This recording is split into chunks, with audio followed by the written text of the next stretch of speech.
ಅನ್ವಿ ಏನ್ ಮಾಡ್ತಿದ್ಯಾ?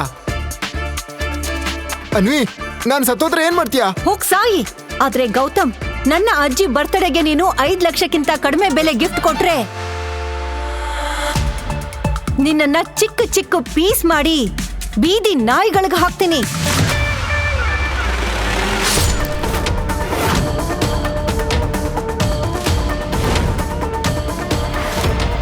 Thank god ಇವತ್ತಿಗೂ ಉಳ್ಕೊಂಡೆ.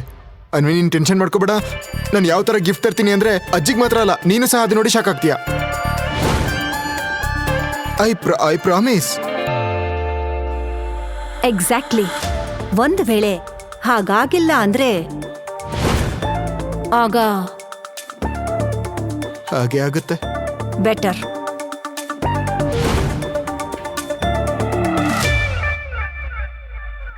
ಕರ್ನಾಟಕದ millionaire business family Rajguru and sons ನ ಮುಖ್ಯಸ್ಥೆ ಗಾಯತ್ರಿ ದೇವಿ ಅವರ ಬರ್ತ್ಡೇ ಸೆಲೆಬ್ರೇಷನ್ ನಡೆಯೋದ್ರಲ್ಲಿತ್ತು. ಸಿಟಿಯ ಎಲ್ಲ ದೊಡ್ಡ ದೊಡ್ಡ ಶ್ರೀಮಂತರು ಈ ಪಾರ್ಟಿಗೆ ಬರೋರಿದ್ರು. ಸೊ ಹಾಗಾಗಿ ಅನ್ವಿತಾ ತನ್ನ ಕಡೆಯಿಂದ ಅಜ್ಜಿ ಕೊಡೋ ಗಿಫ್ಟ್ ತುಂಬಾ ಕಾಸ್ಟ್ಲಿ ಆಗಿರ್ಬೇಕನ್ನೋ ಆಸೆ ಇತ್ತು. ಆದ್ರೆ ಗಾಯತ್ರಿ ದೇವಿ ಮೊಮ್ಮಗಳಾದ ಅನ್ವಿತಾ ತುಂಬಾ ಟೆನ್ಷನ್ ಅಲ್ಲಿದ್ಲು. ಯಾಕಂದ್ರೆ ಅವಳ ತಾತ ಯಾವುದೋ ಒಂದು ರಹಸ್ಯ ಕಾರಣಕ್ಕೆ ಈ ಬಡವ ಗೌತಮ್ ಜೊತೆ ಅವಳಿಗೆ ಮದುವೆ ಮಾಡಿಸಿದ್ರು. ಹಾಗಾಗಿ ಅವಳ ಅಜ್ಜಿ ಅವಳಿಗೆ ಅವಮಾನ ಮಾಡೋ ಒಂದೇ ಒಂದು ಚಾನ್ಸ್ ಕೂಡ ಬಿಟ್ಟಿರಲಿಲ್ಲ. ಹಾಗಾಗಿ ಅನ್ವಿತಾ ತುಂಬಾ ಎಕ್ಸ್ಪೆನ್ಸಿವ್ ಆದ ಗಿಫ್ಟ್ ಅನ್ನ ಅಜ್ಜಿಗೆ ಕೊಟ್ಟು ಎಲ್ಲರೆದುರು ತನ್ನ ಸ್ಟೇಟಸ್ ತೋರಿಸ್ಬೇಕಂತಿದ್ದು.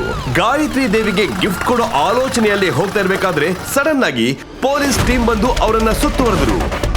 ಹಿಡ್ಕೊಳ್ಳಿ ಈ ಕಳ್ಳನ್ನ. ಕಳ್ಳನ? ನಾನೇನು ಮಾಡಿಲ್ಲ, ನಾನೇನು ಕದ್ದಿಲ್ಲ. ಹೌದಾ?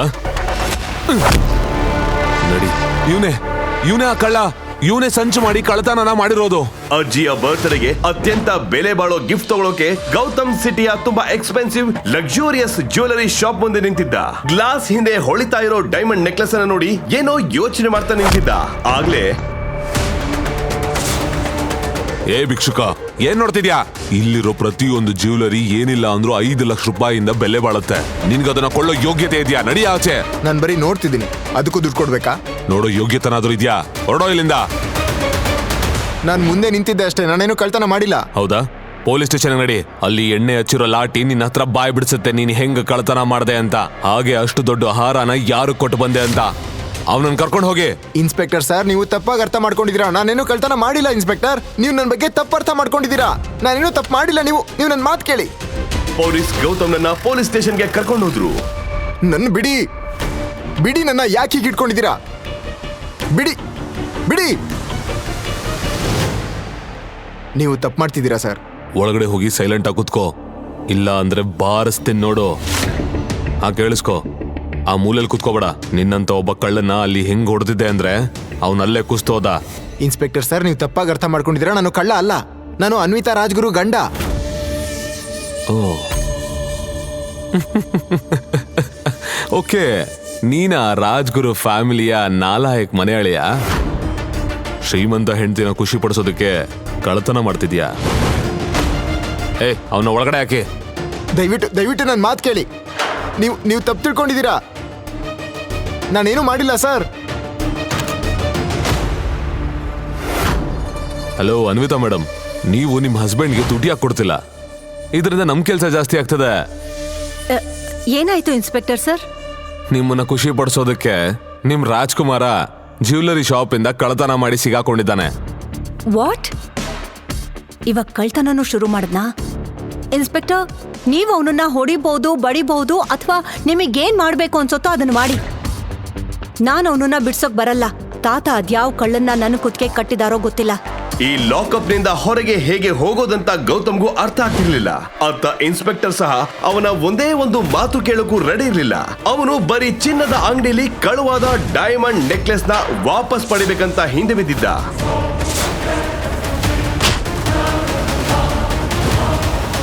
ಕಳ್ತನ ಮಾಡ್ತೀಯಾ? ಇನ್ಸ್ಪೆಕ್ಟರ್ ಒಂದು ದೊಡ್ಡ ಕೋಲ್ ತಗೊಂಡು ಗೌತಮ್ನ ಹೊಡೆಯೋಕೆ ಶುರು ಮಾಡ್ದ. ಅದೇ ಟೈಮ್ ನಲ್ಲಿ ನಿಲ್ಸು. ಸಡನ್ ಆಗಿ ಹಿಂದೆಯಿಂದ ಒಂದು ಖಡಕ್ ಧ್ವನಿ ಬಂತು.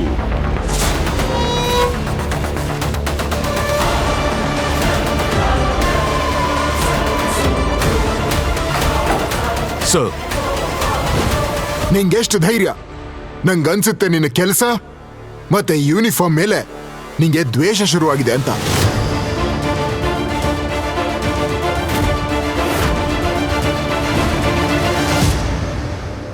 ಹುಕುಂ, ಇಲ್ಲಿ ನಿಮ್ಗೆ ಆಗಿರೋ ತೊಂದರೆಗೆ ನಾನ್ ಸಾರಿ ಕೇಳ್ತೀನಿ. ಸರ್, ನೀವೇನ್ ಮಾಡ್ತಿದ್ದೀರಾ? ಇವನು ರಾಜ್ಗುರು ಫ್ಯಾಮಿಲಿಯ ಮನೆ ಅಳಿಯ ಸರ್. ಇವನು ಮಿತ್ತಲ್ ಶಾಪ್ನಲ್ಲಿ ಡೈಮಂಡ್ ನೆಕ್ಲೆಸ್ನ ಕಳ್ತನ ಮಾಡಿ ಸಿಕ್ಬಿದ್ದಿದ್ದಾನೆ. ಅಷ್ಟೇ ಅಲ್ಲ, ಹೆಂಡತಿ ಕೂಡ ಇವನನ್ನ ಬಿಡಿಸೋದಕ್ಕೆ ಒಪ್ಲಿಲ್ಲ. Shut up. ಯಾಕೆ ಮಗನೇ, ನಿನ್ನ ಸಸ್ಪೆನ್ಷನ್ ಅಲ್ಲ, ಡೈರೆಕ್ಟ್ ಟರ್ಮಿನೇಷನ್ ಆಗುತ್ತೆ. ನಿನಗೆ ಗೊತ್ತಾ ಇಲ್ಲಿ ಯಾರನ್ನ ಕರ್ಕೊಂಡು ಬಂದಿದ್ಯಾ ಅಂತ? ಇವ್ರೇನಾದ್ರೂ ಮನ್ಸ್ ಮಾಡಿದ್ರೆ ಅಂತ 10 ಜ್ಯುವೆಲರಿ ಶಾಪ್ನ ಕೊಂಡ್ಕೊಂಡು ನನ್ನನ್ನೇ ತನ್ನ ಗಾರ್ಡ್ ಮಾಡ್ಕೋಬಹುದು. ಆಮೇಲೆ ಕಮಿಷನರ್ ತಮ್ಮ ಮೊಬೈಲ್ ನಲ್ಲಿ ಒಂದು ಮೆಸೇಜ್ ಅನ್ನ ಇನ್ಸ್ಪೆಕ್ಟರ್ಗೆ ತೋರಿಸಿದ್ರು. ಅದನ್ನ ನೋಡಿದ ತಕ್ಷಣ ಇನ್ಸ್ಪೆಕ್ಟರ್ ಮುಖ ಬೆಂಚ್ಕೊಳ್ತು. ಸರ್, ನಾನು ತಪ್ಪು ಮಾಡಿದೆ. ದಯವಿಟ್ಟು ನನ್ನನ್ನು ಕ್ಷಮಿಸಿ ಸರ್. ಸರ್, ಹುಕುಂ, ಕ್ಷಮಿಸ್ಬಿಡಿ. ಬನ್ನಿ, ನಾನು ನಿಮ್ಮನ್ನ ನಮ್ಮ ಕಾರಲ್ಲೇ ಮನೆಗೆ ಡ್ರಾಪ್ ಮಾಡ್ತೀನಿ. ಓಕೆ, ನಾನು ಮರಿತೀನಿ, ಆದರೆ ಒಂದು ಕಂಡೀಷನ್ ಮೇಲೆ. ಹುಕುಂ, ನೀವು ಸಹ ನನ್ನ ಈ ಸೀಕ್ರೆಟ್ನ ಮರಿಬೇಕು. ನನ್ನ ಈ ಸೀಕ್ರೆಟ್ ಬಗ್ಗೆ ಯಾರಿಗೂ ಗೊತ್ತಾಗಬಾರ್ದು, ಎಸ್ಪೆಷಲಿ ನನ್ನ ಹೆಂಡತಿಗೆ. ಹುಕುಂ. ಗೌತಮ್ ಹೀಗೆ ಹೇಳಿದ ತಕ್ಷಣ ಇಡೀ ಪೊಲೀಸ್ ಸ್ಟೇಷನ್ ನಲ್ಲಿ ಕೋಲಾಹಲ ಉಂಟಾಯ್ತು. ಆದ್ರೆ ಒಂದು ಪ್ರಶ್ನೆ ಕಾಡ್ತಾ ಇತ್ತು, ಗೌತಮ್ ನಿಜವಾಗ್ಲೂ ಕಳ್ಳನ ಅಥವಾ ಇಲ್ಲಿ ಏನಾದ್ರೂ ದೊಡ್ಡ ಸೀಕ್ರೆಟ್ ಅಡಗಿದ್ಯಾ? ಮತ್ತೆ ಕಮಿಷನರ್ ಯಾಕೆ ಇವನನ್ನ ಹುಕುಂ ಅಂತ ಕರೀತಾರೆ? ಮುಂದೆ ಯಾವ ತರದ ರಹಸ್ಯ ತೆರೆದುಕೊಳ್ಳುತ್ತೆ ಅಂದ್ರೆ ನಿಮಗೆ ಶಾಕ್ ಆಗುತ್ತೆ.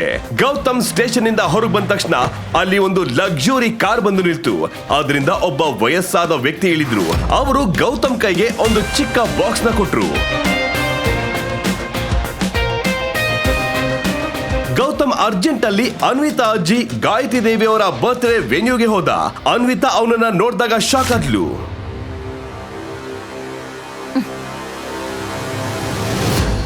ಎಲ್ಲಿಂದ ಬಂದೆ ಇಲ್ಲಿಗೆ? ಕಳ್ಳ, ನಿನ್ನನ್ ಯಾರು ಪೊಲೀಸ್ ಸ್ಟೇಷನ್ ಇಂದ ಬಿಡಿಸಿದ್ದು? ನೀನ್ ಅಲ್ಲೇ ಬಿದ್ದಿದ್ರೆ ಚೆನ್ನಾಗಿರೋದು. ನಾನೇನು ಕಳ್ತನ ಮಾಡಿಲ್ಲ ಅನ್ವಿತಾ. ನಾನು ಜ್ಯುವೆಲರಿ ಶಾಪ್ ಮುಂದೆ ನಿಂತಿದ್ದೆ, ಪೊಲೀಸ್ ಹಿಡಿದ್ರು. ತುಂಬಾ ಕಷ್ಟಪಟ್ಟು ನಿರಪರಾಧಿ ಅಂತ ಪ್ರೂವ್ ಮಾಡಿ ಬಂದೆ. ಸರಿ ಸರಿ, ಎಂತ ಚೀಪ್ ಗಿಫ್ಟ್ ತಂದಿದ್ಯಾ ನೀನು? ಪ್ಯಾಕಿಂಗ್ ಎಷ್ಟು ಚೀಪ್ ಆಗಿದೆ. ಛೀ. ಪ್ಯಾಕಿಂಗ್ ಮ್ಯಾಟ್ರ್ ಆಗಲ್ಲ, ಒಳಗಡೆ ಗಿಫ್ಟ್ ಏನಿದೆ ಅನ್ನೋದು ಮ್ಯಾಟ್ರ್ ಆಗುತ್ತಲ್ವಾ? ನೀನ್ ನೋಡಿದ್ರೆ ಶಾಕ್ ಆಗ್ತೀಯ. ಏಯ್, ಅದು ಅಜ್ಜಿ ಗಿಫ್ಟ್, ನೀನ್ಯಾಕೆ ಓಪನ್ ಮಾಡ್ತೀಯಾ? ಅವರೇ ಓಪನ್ ಮಾಡ್ಲಿ ಬಿಡು. Fine, what ever. ಆದ್ರೆ ಬೇರೆಯವ್ರ ಗಿಫ್ಟ್ ಕೊಡುವಾಗ ನೀನು ನಿನ್ನ ಬಾಕ್ಸ್ ಅನ್ನ ಸೈಡಲ್ಲಿ ಇಟ್ಬಿಡು, ಓಕೆ? ತಾತ ನನ್ ಜೊತೆ ಅದ್ಯಾವ ಜನ್ಮದ ರಿವೆಂಜ್ ತಗೊಂಡ್ರೋ ಏನೋ, ನನ್ನಂತ ಮಿಲೇನಿಯರ್ ಹುಡುಗಿನ ನಿನ್ನಂತ ಬಡವನ್ ಜೊತೆ ಮದ್ವೆ ಮಾಡ್ಸಿದ್ರು. ದುಡ್ಡು ಇಲ್ಲ, ಮರ್ಯಾದೆನೂ ಇಲ್ಲ. ಹೋಗೋಣ. ಯಾಕೆ ಹೀಗ್ ನಿಂತಿದ್ಯಾ? ಹೋಗು. ಥ್ಯಾಂಕ್ ಯು ಮಗಳೇ. ಮತ್ತೆ ಆ ಪಾರ್ಟಿಯಲ್ಲಿ ಅನ್ವಿತಾಳ ಕಸಿನ್ ಶರಣ್ಯ ಫುಲ್ ಮಿಂಚುತ್ತಾ ಬಂದ್ಲು. ಎಕ್ಸ್ಪೆನ್ಸಿವ್ ಬ್ಲಾಕ್ ಡ್ರೆಸ್ ಹಾಕಿ ಕೈಯಲ್ಲಿ ಒಂದು ಗೋಲ್ಡನ್ ಗಿಫ್ಟ್ ಹಿಡಿದು ಬರ್ತಾ ಇದ್ದ ಹಾಗೆ ಫುಲ್ ಪಾರ್ಟಿ ಅಟೆನ್ಷನ್ ಅವಳ ಕಡೆ ಹೋಯ್ತು.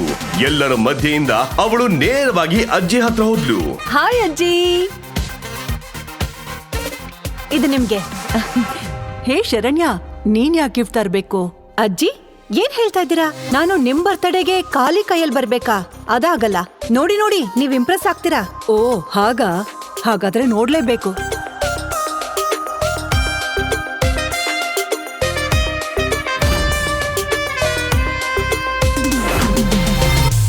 ಡೈಮಂಡ್ ಪೆಂಡೆಂಟ್, ಇಷ್ಟೊಂದು ಶೈನ್ ಡೈಮಂಡ್. ನಾನು 72 ವಯಸ್ಸಲ್ಲಿ ಇದನ್ನ ಮೊದಲನೇ ಬಾರಿಗೆ ನೋಡ್ತಿದ್ದೀನಿ.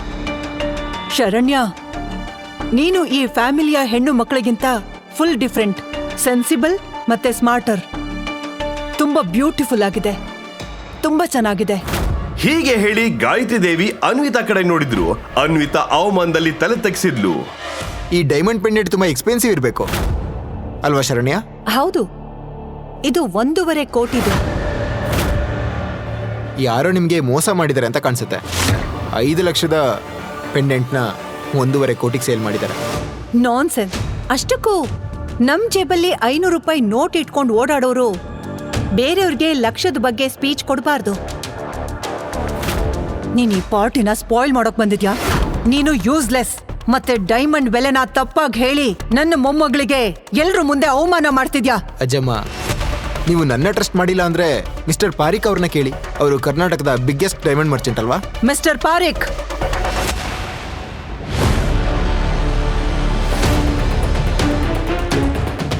ನೋಡಿ, ಹಾಗೆ ನನ್ಗಿದ್ರ ಬೆಲೆ ಹೇಳಿ.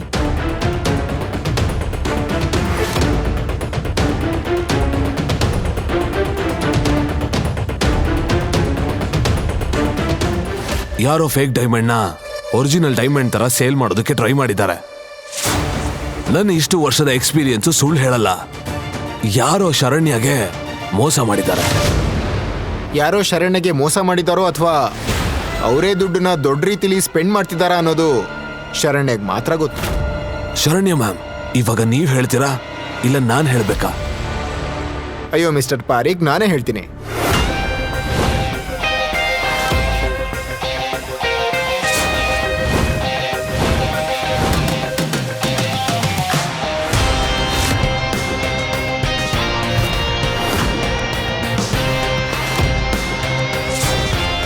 ಸಾರಿ, ನಿನ್ನ ಪೆಂಡೆಂಟು ಡೈಮಂಡ್ದಲ್ಲ, ಬರೀ ಗಾಜಿನ ಪೀಸ್ದು.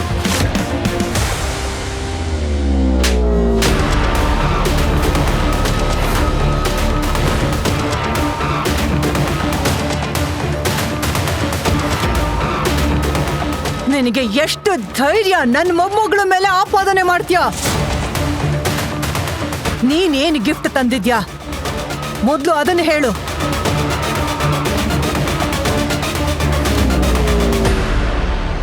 ಇದು 3 ಕಾಸಿಂದಾಗಿರತ್ತೆ. ಮಿಸ್ಟರ್ ಪಾರಿಕ್, ನಿಮಗೆ ಟೈಮ್ ಇದ್ರೆ ಈ ಗಿಫ್ಟ್ನ ಸಹ ಚೆಕ್ ಮಾಡಿ. ಇವತ್ತಿಂದ ಅಂದ್ರೆ ಈ ಕ್ಷಣದಿಂದ ನಾನು ಈ ರಾಜ್ಗುರು ಫ್ಯಾಮಿಲಿಯ ಜೊತೆ ಎಲ್ಲ ಸಂಬಂಧ ಬ್ರೇಕ್ ಮಾಡ್ತೀನಿ. ಅಜ್ಜಮ್ಮ, ನೀವು ನನ್ನ ಕೆನ್ನೆಗೆ ಹೊಡಿಬಾರ್ದಿತ್ತು. ಯಾವ ನಾಯಿನ ನೀವು 2 ವರ್ಷದಿಂದ ಸಾಕಿದ್ರೋ ಅದು ಇವತ್ತು ಮನೆಯಿಂದ ಹೊರಟು ಹೋಗ್ತಿದೆ. ಆದ್ರೆ ಖಂಡಿತ ಒಂದಿನ ಬರುತ್ತೆ, ಅವತ್ತು ನೀವು ನಿಮ್ಮ ಮೊಣಕಾಲ್ ಮೇಲೆ ಕೂತು ನನ್ನ ಹತ್ರ ಕ್ಷಮೆ ಕೇಳ್ತೀರಿ. ಅವಾಗ ಮಾತಾಡೋಣ. ಹೀಗೆ ಹೇಳಿದ ಗೌತಮ್ ಪಾರ್ಟಿಯಿಂದ ಹೊರಟೋದ. ಅವನ ಈ ಜೋಶಿಂದ ಆ ಪಾರ್ಟಿಗೆ ಬಂದ ಗೆಸ್ಟ್ ಗಳಿಗೆ ಒಳ್ಳೆ ಎಂಟರ್ಟೈನ್ ಮಾಡಿದ ಹಾಗಾಗಿತ್ತು. ಇದರಿಂದ ಅನ್ವಿತಾಗೂ ಅವಮಾನ ಆಗಿತ್ತು. ಗೌತಮ್, ಆದ್ರೆ ಮೊದಲ ಬಾರಿಗೆ ಗೌತಮ್ನಲ್ಲಿ ಗಾಯತ್ರಿ ದೇವಿ ಒಂದು ರಾಯಲ್ ಆಟಿಟ್ಯೂಡ್ ನೋಡಿದ್ರು.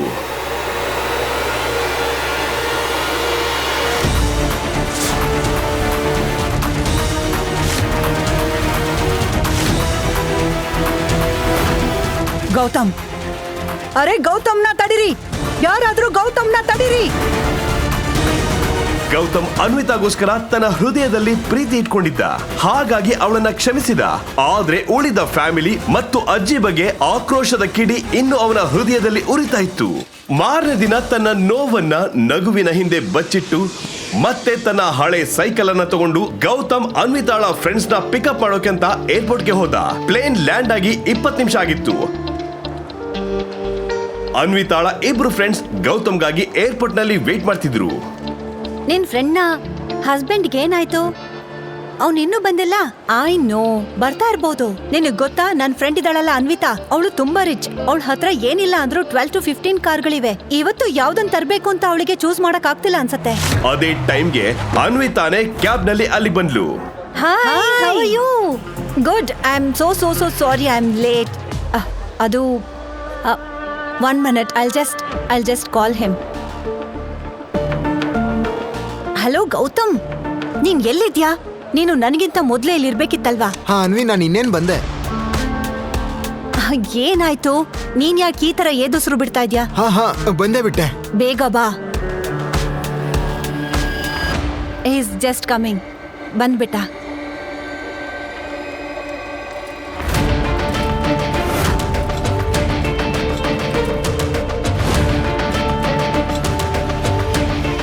ಸಾರಿ, ಸ್ವಲ್ಪ ಲೇಟ್ ಆಯ್ತು.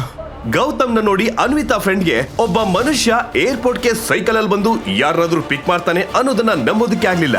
ಅನ್ವಿತಾ ಅಂತೂ ನಾಚಿಕೆಯಲ್ಲಿ ಮುಖ ಮುಚ್ಕೊಂಡ್ಲು. ಶ್ರೀ ಅವನಿ, ನಿನ್ನ ಈ ಬಿಕಾರಿ ಗಂಡ ಇಷ್ಟು ಹೊತ್ತು ಭಿಕ್ಷೆ ಬೇಡ್ತಾ ಇದ್ನ. ನಮ್ಮನ್ನ ಏರ್ಪೋರ್ಟ್ ಇಂದ ಪಿಕ್ ಮಾಡೋಕೆ ಈ ಡಕೋಟಾ ಸೈಕಲ್ ತಂದಿದ್ದಾನೆ. ಛೀ, ಇವನು ಅವನಿ ಹಸ್ಬೆಂಡಾ?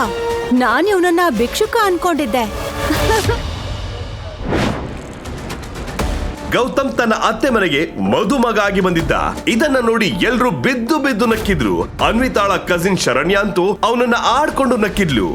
ವಾಹ್ ಅಕ್ಕ, ನಿನ್ನ ಮದುಮಗ ಅಂತೂ ಸೈಕಲ್ ಲೆವೆಲ್.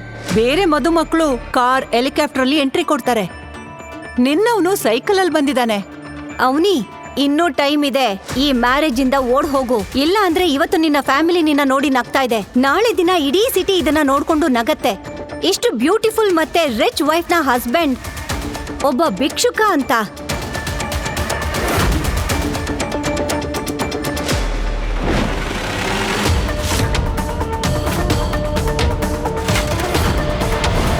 ಏನ್ ಮಾಡ್ಬೇಕು ಅಂತ ಡಿಸೈಡ್ ಮಾಡಿದ್ಯಾ ಗೌತಮ್? ಎಲ್ರು ಮುಂದೆ ನನ್ ಮರ್ಯಾದೆ ತೆಗಿಬೇಕು ಅಂತನಾ? ಮಿಲೇನಿಯರ್ ಫ್ರೆಂಡ್ಸ್ ಅನ್ನ ಏರ್ಪೋರ್ಟ್ ಇಂದ ಪಿಕ್ ಮಾಡೋಕೆ ಸೈಕಲ್ ಅಲ್ಲಿ ಬಂದಿದ್ಯಾ? ನಿನಗ್ ನಾಚಿಕೆ ಆಗೋಲ್ವಾ? ನಾನ್ ನಿನಗ್ ಹೇಳಿದ್ದೆ ಅಲ್ವಾ ಮನೆಯಿಂದ ಕಾರ್ ತಗೊಂಡ್ ಬಾ ಅಂತ. ಅವನಿ ನನ್ ಮನೆಗೆ ಹೋದಾಗ ಅಲ್ಲೊಂದ್ ಕಾರ್ ಇತ್ತು. ನಾನು ಯಾವಾಗ ಕೀಸ್ ತಗೊಳಕ್ ಹೋದ್ನೋ ಆಗ ಅಲ್ಲಿ ಸರ್ವೆಂಟ್ ನನ್ಗೆ ಈ ಕಾರ್ ತಗೊಂಡ್ ಹೋಗೋ ಆಗಿಲ್ಲ ಅಂದ. ನಾನು ಏನ್ ಮಾಡ್ಬೇಕಿತ್ತು? ಓ ಗಾಡ್, ನನ್ನಿಂದ ಆಗ್ತಾ ಇಲ್ಲ ಗೌತಮ್. ನೀನು ಒಂದ್ ವೇಳೆ ಗಂಟೆ ಆಗಿದ್ರೆ ಯಾರ್ ಬೇಕಾದ್ರೂ ಹೊಡಿತಾ ಇದ್ರು. ಗಂಟೆ? ನೀನು ಮನೆ ಅಳಿಯ ಆದ್ರೂ ನಿನ್ನ ಸರ್ವೆಂಟ್ಸ್ ಬೈತಾರೆ ಅಂದ್ರೆ ಅರ್ಥ ಮಾಡ್ಕೋ. ನೀನೊಬ್ಬ ದರಿದ್ರ ಬಿಕಾರಿ ಅಂತ. ನಿನ್ ಹತ್ರ ಕಾರ್ ಇಲ್ಲ ಅಂದಿದ್ರೆ ಕ್ಯಾಬ್ ಎಲ್ಲಾದ್ರೂ ಬರ್ಬೇಕಾಗಿತ್ತಲ್ವಾ? ನನ್ನ ಹತ್ರ ದುಡ್ಡು ಇರ್ಲಿಲ್ಲ. ನನ್ನ ಹತ್ರ ಬರೀ 75 ರೂಪಾಯಿ ಇತ್ತು. ಆಮೇಲೆ ನಾನು ಅನ್ಕೊಂಡೆ ಇಲ್ಲಿಗೆ ಬಂದು ನಿನ್ನ ಹತ್ರ ದುಡ್ಡು ತಗೋಬೇಕು ಅಂತ. ಯು ನೋ ವಾಟ್, ನನ್ನಿಂದ ಸ್ವಲ್ಪ ದುಡ್ಡು ತಗೊಂಡ್ ಹೋಗಿ ವಿಷ ತಗೊಂಡ್ ಬಾ. ನಿನ್ನಂತ ಭಿಕ್ಷುಕನ್ ಗಂಡನ್ ಜೊತೆ ಇರೋದಕ್ಕಿಂತ ನಾನು ಸಾಯೋದೇ ಬೆಟರು. ಯು ನೋ ವಾಟ್, ನಾವೀಗ ಸಿಟಿಲಿ ಬಿಗ್ಗೆಸ್ಟ್ ಹೋಟೆಲ್ಗೆ ಹೋಗ್ತಾ ಇದ್ದೀವಿ. ನೀನು ಆ ಲಗೇಜ್ನ ಕಾರಲ್ಲಿಟ್ಟು ಆ ನಿನ್ನ ಸೈಕಲಲ್ಲಿ ಹಿಂದೆ ಹಿಂದೆ ಬರ್ತೀಯಾ. ಅಲ್ಲಿ ರೂಮಲ್ಲಿ ಲಗೇಜ್ ತಂದಿಡ್ತೀಯಾ. ಇದೇ ನಿನ್ನ ಶಿಕ್ಷೆ.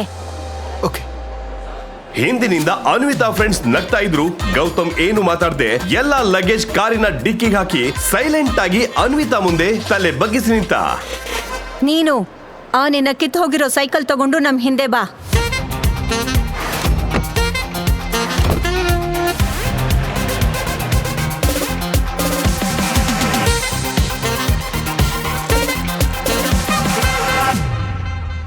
ಅನ್ವಿತಾ ಫ್ರೆಂಡ್ಸ್ ತನ್ನ ಫ್ರೆಂಡ್ಸ್ ಜೊತೆ ಹೋಟೆಲ್ ನ ರಿಸೆಪ್ಷನ್ ಗೆ ತಲುಪಿದ್ರು. ಅವಳನ್ನ ನೋಡಿದ ಹೋಟೆಲ್ ನ ಮ್ಯಾನೇಜರ್ ಫುಲ್ ರೆಸ್ಪೆಕ್ಟ್ ಅಲ್ಲಿ ಹೇಳಿದ್ರು, ನಮಸ್ತೆ ಮೇಡಮ್, ಹೇಳಿ ನಾನೇನ್ ಸೇವೆ ಮಾಡಬಹುದು ನಿಮ್ಗೆ? ನನ್ಗೆ ನಿಮ್ಮ ಹೋಟೆಲ್ನಲ್ಲಿ ಇವತ್ತಿಗೊಂದು ರೂಮ್ ಬೇಕು. ಒಂದ್ ನಿಮಿಷ ma'am. Sorry madam, actually CM ಅವರು ಅವ್ರ ಪಾರ್ಟಿ ಪೀಪಲ್ ಜೊತೆ ಇಲ್ಲೇ ಸ್ಟೇ ಮಾಡಿದ್ದಾರೆ. ಹಾಗಾಗಿ ನಮ್ಮ ಹತ್ರ ಯಾವುದೇ ರೂಮ್ ಖಾಲಿ ಇಲ್ಲ. ಏನು?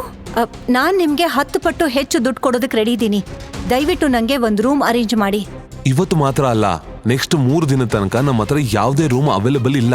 ಯಾಕಂದ್ರೆ CM ಮುಂದಿನ 3 ದಿನ ಇಲ್ಲೇ ಸ್ಟೇ ಮಾಡ್ತಿದ್ದಾರೆ. ನಿಮಗ್ ಗೊತ್ತಾ ನಾನು ಯಾರು ಅಂತ? ನೋಡಿ, ನೀವ್ ಏನ್ ಬೇಕಾದ್ರೂ ಮಾಡಿ ನನ್ನ ಫ್ರೆಂಡ್ಸಿಗೆ ಒಂದು ರೂಮ್ ಅರೇಂಜ್ ಮಾಡ್ಕೊಡಿ ಪ್ಲೀಸ್.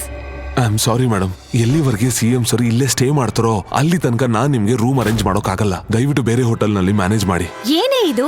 ನೀನ್ ಯಾವಾಗ್ಲೂ ಅನ್ವಿತಾ ಬಗ್ಗೆ ದೊಡ್ಡ ವಿಷಯ ಹೇಳ್ತಾ ಇದ್ದೆ. ಅವಳು ಈ ಸಿಟಿಯ ಬಿಗ್ಗೆಸ್ಟ್ ಫ್ಯಾಮಿಲಿ ಅವಳು ಅಂತ. ಮತ್ತೆ ಇದೇನು, ಅವಳ ಕೈಯಲ್ಲಿ ಒಂದು ರೂಮ್ ಸಹ ಅರೇಂಜ್ ಮಾಡೋಕ್ಕಾಗಲ್ಲ? ಹೌದು ಅನ್ವಿತಾ, ನಿಜವಾಗ್ಲೂ ನಾನ್ ಅಂದ್ಕೊಂಡಿದ್ದೆ ನೀನಿದ್ರೆ ಎಲ್ಲ ಸರಿಯಾಗಿರತ್ತೆ ಅಂತ. ಆದ್ರೆ ಏನಿದು? I am sorry guys, trust me, ಇದು CM ವಿಷಯ ಆಗಿಲ್ಲ ಅಂತ ಅಂದಿದ್ರೆ ನಾವು ಈ ಹೋಟೆಲ್ನಲ್ಲೇ ಸ್ಟೇ ಮಾಡ್ತಿದ್ವಿ. ಯುನೋ, ಹತ್ರದಲ್ಲೇ ಒಂದು ಡೆನ್ ಇದೆ. ಅದು ಈ ಹೋಟೆಲ್ ತರ ಇಲ್ಲ ಅಂದ್ರೂ ತುಂಬಾ ಚೆನ್ನಾಗಿದೆ. Let's go there please.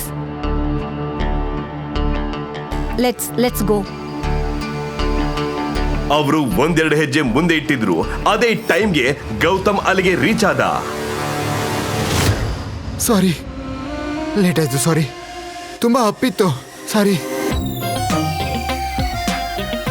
ನೀವಿನ್ನು ಚೆಕ್ ಇನ್ ಮಾಡಿಲ್ವಾ? ಏನಾಯ್ತು? ಎಲ್ಲ ಓಕೆ ಅಲ್ವಾ? ಎಲ್ಲ ಓಕೆ ಆಗೋಕ್ ಹೇಗ್ ಸಾಧ್ಯ? ನನ್ನ ದಿನ ನಿನ್ನ ಮುಖ ನೋಡೋದ್ರಿಂದ ಶುರುವಾಗತ್ತೆ. ನೀನ್ ಬಂದ್ಮೇಲಿಂದ ಏನೂ ಸರಿ ಇಲ್ಲ. ನಾನು ನಿನ್ನ ಬದಲಾಗಿ ಈ ಮ್ಯಾನೇಜರ್ನ ಮದ್ವೆ ಆಗಿದ್ದಿದ್ರೆ ಏನಾದ್ರೂ ಒಂದು ಸೊಲ್ಯೂಷನ್ ಸಿಕ್ತಿತ್ತು.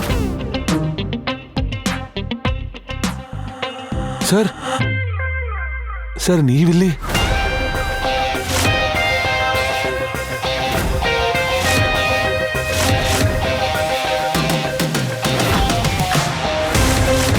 ಸರ್, ನೀವು ನಮ್ಮಂತ ಬಡವ್ರ ಹೋಟ್ಲಿಗೆ ಬಂದಿದ್ದೀರಾ?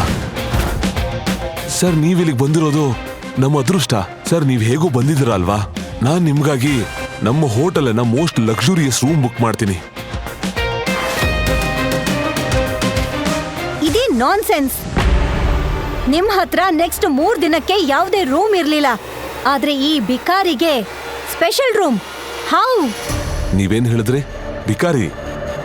ನನ್ಗನ್ಸುತ್ತೆ ನಿಮ್ಗೆ ಸರ್ ಬಗ್ಗೆ ಗೊತ್ತಿಲ್ಲ. ಗೌತಮ್ ಸರ್, ನೀವು ಮ್ಯಾನೇಜರ್ ಮತ್ತೇನೋ ಹೇಳೋ ಮೊದಲೇ ಆ ನ್ಯೂಸ್ ಒಳಗೆ ಸ್ಪ್ರೆಡ್ ಆಯ್ತು. ಈ ವಿಷಯ ಗೊತ್ತಾಗ್ತಿದ್ದ ಹಾಗೆ ಓಲಗಿದ್ದ ರಾಜ್ಯದ CM ತಮ್ಮ ಉಳಿದ ಲೀಡರ್ ಜೊತೆ ಹೊರಗೆ ಬಂದ್ರು. ಆಮೇಲೆ ಆದ ಘಟನೆ ನೋಡಿ ಅನ್ವಿತಾ ಹಾಗೂ ಅವಳ ಫ್ರೆಂಡ್ಸ್ ಹೆಚ್ಚು ಕಡಿಮೆ ಪ್ರಜ್ಞೆ ತಪ್ಪೋ ಹಾಗಾದ್ರು.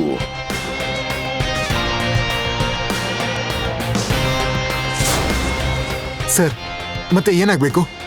ಕೊನೆಗೂ ನಿಮ್ ಭೇಟಿ ಆಯ್ತು. ನಿಜ ಹೇಳ್ಬೇಕು ಅಂದ್ರೆ ಇವತ್ತು ನನ್ನ ಮತ್ತೆ ನನ್ನ ಪಾರ್ಟಿಗೆ ಲಕ್ಕಿ ಡೇ ಸರ್. ಎಲೆಕ್ಷನ್ ಬರ್ತಿದೆ, ನಿಮ್ಮ ಬ್ಲೆಸ್ಸಿಂಗ್ಸ್ ನಮ್ಮ ಮೇಲೆ ಇರ್ಲಿ ಸರ್. ಇಡೀ ರಾಜ್ಯದಲ್ಲಿ ಎಲ್ಲರೂ ಅದೇ ಮಾತು ಹೇಳ್ತಾರೆ ಸರ್, ಯಾರ ತಲೆ ಮೇಲೆ ಗೌತಮ್ ಸರ್ ಕೃಪೆ ಇರುತ್ತೋ ಅವ್ರದೇ ಗೌರ್ಮೆಂಟು, ಅವ್ರದೇ ಡೆವಲಪ್ಮೆಂಟು ಅಂತ. ನಾನಿವಾಗ ಏನ್ ಮಾಡ್ಬೇಕು ಅಂತ ಹೇಳಿ ಸರ್. ಅವನಿಗೆ ಸಿಗ್ತಾ ಇದ್ದ ಆ ಆತಿಥ್ಯ ನೋಡಿ ಗೌತಮ್ಗೆ ಅನ್ಕಂಫರ್ಟಬಲ್ ಅನಿಸ್ತಿತ್ತು. ಇನ್ನೊಂದ್ ಕಡೆ ಅನ್ವಿತಾ ಮತ್ತೆ ಅವಳ ಫ್ರೆಂಡ್ಸ್ಗೆ ಆಶ್ಚರ್ಯ ಆಗಿತ್ತು. ಗೌತಮ್ ಮುಂದೆ ರಾಜ್ಯದ ಚೀಫ್ ಮಿನಿಸ್ಟರ್ ಮತ್ತೆ ಸಿಟಿಯ ಬಿಗ್ಗೆಸ್ಟ್ 5 ಸ್ಟಾರ್ ನ ಹೋಟೆಲ್ ಮ್ಯಾನೇಜರ್ ಇಬ್ರು ಒಟ್ಟಿಗೆ ಕೈ ಮುಗಿದು ನಿಂತಿದ್ರು. ಆ ಟೈಮ್ ನಲ್ಲಿ ಗೌತಮ್ ಅವರ ಕಣ್ಣಲ್ಲಿ ಕಣ್ಣಿಟ್ಟು ಏನೋ ಸಿಗ್ನಲ್ ಮಾಡ್ದ. ಅದು ಗೊತ್ತಾದ ತಕ್ಷಣ ಸಿಎಂ ಟೀಮ್ ಅಲ್ಲಿಂದ ಹೊರಟೋದ್ರು. ಅವರು ಹೋದ ತಕ್ಷಣ ಗೌತಮ್ ಎಲ್ಲರಿಗೂ ಹೇಳಿದ್ರು, ಏನೋ ಹೇಳೋದಕ್ಕೆ ತಡಬಡಾಯಿಸ್ತಾ. ಈ ಹೋಟೆಲಲ್ಲಿ ಏನ್ ನಡೀತಿದೆ ನಂಗೆ ಗೊತ್ತಿಲ್ಲ. ಇವರು ನನ್ನ ಯಾವ ಗೌತಮ್ ಅಂತ ತಿಳ್ಕೊಂಡಿದಾರೋ. ಅದೇ ನಾನು ಅಂದ್ಕೊಂಡೆ, ಈ ಗೌತಮ್ ತರದ ಬಿಕಾರಿ ಹತ್ರ ಸಿಎಂ ಯಾಕೆ ಕೈ ಕುಲುಕ್ತಾ ಇದ್ದಾರೆ ಅಂತ. ಅಳಿಯಂದ್ರೆ ಅಳಿಯಂದ್ರೆ ಅಳಿಯಂದ್ರೆ ಆಗ ಅನ್ವಿತಾ ಅಜ್ಜಿ ಗಾಯತ್ರಿ ದೇವಿ ಅಲ್ಲಿಗೆ ಬಂದ್ರು. ಅವರ ಕೈಯಲ್ಲಿ ಗೌತಮ್ ಕೊಟ್ಟಿದ್ದ ಗಿಫ್ಟ್ ಇತ್ತು. ಅಳಿಯಂದ್ರೆ ದಯವಿಟ್ಟು ನನ್ನ ಕ್ಷಮಿಸಿ. ನಾನೊಂದು ದೊಡ್ಡ ತಪ್ಪು ಮಾಡಿದೆ. ಅದು ನಮ್ಮ ಮನೆಯಲ್ಲೇ ಇತ್ತು ಮತ್ತೆ ನಾನು ಅದಕ್ಕೆ ಬೆಲೆ ಕೊಡ್ಲಿಲ್ಲ. ನಿಮ್ಮ ಗಿಫ್ಟ್ ನೋಡಿದಾಗ ನನಗೆ ಅರ್ಥ ಆಯ್ತು ನಾನು ದೊಡ್ಡ ಮೂರ್ಖಳು ಅಂತ. ನಿಮ್ಮ ಗಿಫ್ಟ್ ಕೋಟಿಗಟ್ಲೆ ಬೆಲೆ ಇರೋ ವಜ್ರಕ್ಕಿಂತಲೂ ಜಾಸ್ತಿ. ನಾನು ದೊಡ್ಡ ತಪ್ಪು ಮಾಡಿದೆ, ದಯವಿಟ್ಟು ಕ್ಷಮಿಸಿ. ಅಳಿಯಂದ್ರೆ ದಯವಿಟ್ಟು ಕ್ಷಮಿಸಿ. ಅಜ್ಜಿ, ಅಲ್ಲ, ಗೌತಮ್ ನಿನ್ಗೆ ಯಾವ ನಿಧಿ ಕೊಟ್ಟಿದ್ದಾನೆ ಅಂತ ನೀವು ಈ ತರ ಓಡ್ಕೊಂಡ್ ಬಂದಿದ್ದೀರಾ? ನನಗ್ ತೋರ್ಸಿ. ಅನ್ವಿತಾ ಮತ್ತೆ ಅವಳ ಫ್ರೆಂಡ್ಸ್ ಗಿಫ್ಟ್ ಓಪನ್ ಮಾಡಿದಾಗ ಅಲ್ಲಿದ್ದವರಿಗೆ ದೊಡ್ಡ ಆಘಾತ ಆಯ್ತು. ಅಷ್ಟಕ್ಕೂ ಗೌತಮ್ ಕೊಟ್ಟ ಗಿಫ್ಟ್ ಏನು? ಗೌತಮ್ ನಿಜವಾಗ್ಲೂ ಒಬ್ಬ ದೊಡ್ಡ ಮನುಷ್ಯನ? ಹೌದು ಅನ್ನೋದಾದ್ರೆ ಅವನು ಯಾರು? ಮಾಫಿಯಾದವನ, ಪೊಲಿಟಿಷಿಯನ್, ಬಿಸ್ನೆಸ್ ಮ್ಯಾನ್, ಅಥವಾ ಎಲ್ಲಿಗಾದ್ರೂ ರಾಜನ? ಆದ್ರೆ ಅವನು ಅಷ್ಟೊಂದು ಶ್ರೀಮಂತ ಮತ್ತೆ ಶಕ್ತಿಶಾಲಿ ಆಗಿದ್ರೆ ಯಾಕೆ ಬಡವನ ಹಾಗೆ ಗುಲಾಮಗಿರಿಯ ಜೀವನ ಮಾಡ್ತಿದ್ದ? ಈಗ ಸದ್ಯಕ್ಕೆ ಇಷ್ಟೇ. ಈ ಎಲ್ಲ ಪ್ರಶ್ನೆಗಳಿಗೆ ಉತ್ತರ ಕೊಡೋಕೆ ಕೆಳಗಿರೋ ಲಿಂಕ್ ಮೇಲೆ ಕ್ಲಿಕ್ ಮಾಡಿ ಮತ್ತೆ ಪಾಕೆಟ್ ಎಫ್ಎಂ ನಲ್ಲಿ ಕೇಳಿ. ಡೇ 1 ನಿಂದಾನು ಇಡೀ ಇಂಡಿಯಾದ ಮೊದಲ ಆಯ್ಕೆ ಆಗಿರೋ ಕಥೆನ ಈಗಲೇ ಡೌನ್ಲೋಡ್ ಮಾಡಿ ಕೇಳಿ. ರಾಯಲ್ ವಾರಸ್ದಾರ ಕೇವಲ ಪಾಕೆಟ್ ಎಫ್ಎಂ ನಲ್ಲಿ.